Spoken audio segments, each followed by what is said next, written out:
Hello, this is Paul Neafsey from FrontTowardsGamer.com, and we are coming live from the Comic Station for our new segment on comic books. We will be going over what is new, as well as a video review and a recommendation from our resident expert. Hi, I'm Scott Kaitz of the Comic Station. Alright, hope you enjoy, and welcome.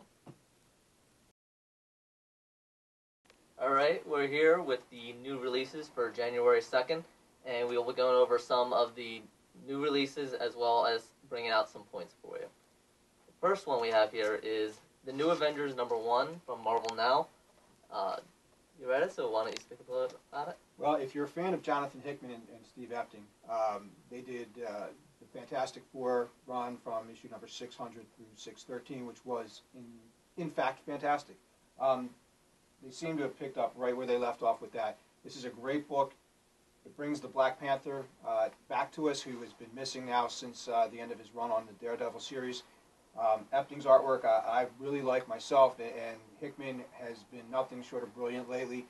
I think the book itself, it starts off in Wakanda, and it starts to follow a bunch of students of Wakanda who are learning to become the new leaders of that civilization.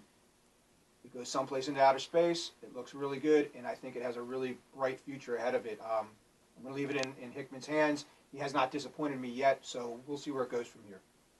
All right. Next one we have is Morbius #1. This obviously is following the trend of vampires. This is again from Marvel Now.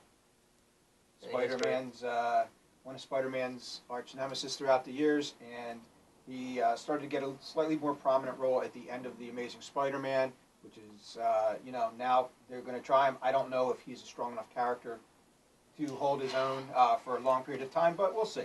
Yeah, well, I've been liking... Marvel Now has had some very high highs for me, especially we were mentioning earlier, talking together, Thor. Very high for me, but as well as some misses here and there.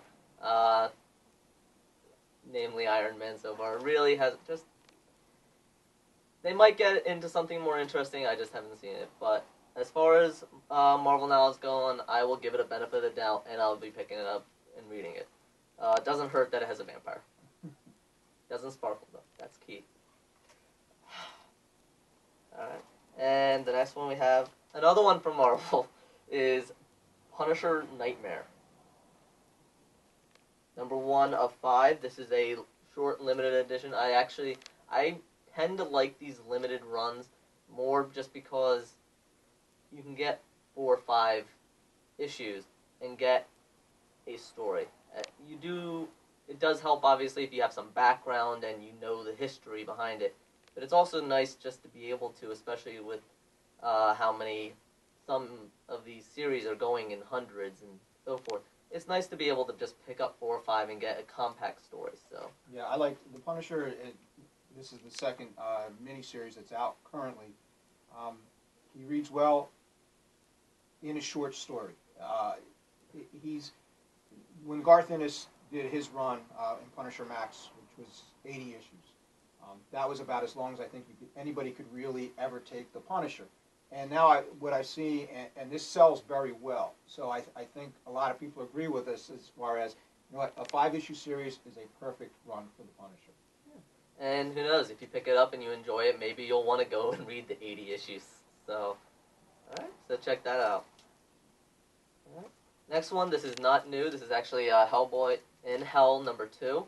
This was brought up because we have a note that Hellboy #1 sold out, and they will be having a reissue of issue #1 January 30th alongside issue #3. So anyone that missed #1 will be able to pick it up. And it's just nice to have... You don't have to go scrounging for it. You don't have to go on eBay. You'll be able to pick up in your local store again.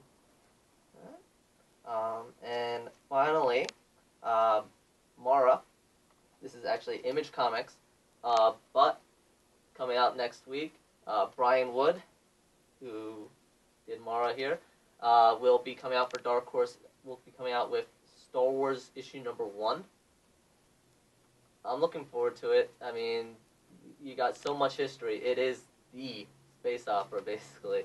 And you got a story right there. And from what I've seen so far on a little previews, beautiful artwork, storyline is an integral part of the story.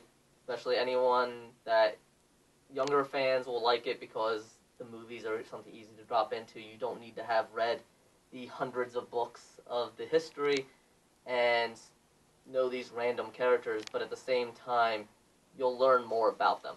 So that's always key in a large universe like that. That particular book next week is I think we will sell out of it. There's a lot of buzz about it. Star Wars currently has 2 or 3 minis going on right now, and it's Star Wars, so it's going to bring people in now. I have a lot of confidence in Brian Wood. He's written a lot of good things, so I really don't see the downside to this. Dark Horse should be able to do very well with this title. Yeah, I'm looking forward to it. Keep out next week. We'll hopefully have a review in time for the release on January 9th, as well as our next issue of the Comic Station videos. All right. Now we're going to go to our segment for the video review, as well as the recommendation. Thank you. All right, this week we are doing the first video review, and for the first episode, I have chosen Alabaster Wolves by Dark Horse. This book was picked up on a whim, actually. Brought me to the cover. Beautiful artwork. Inside, you'll be able to see in my full review. Beautiful artwork. Keeps to the standard as far as the blocks. There's no blending, crossover between the artwork.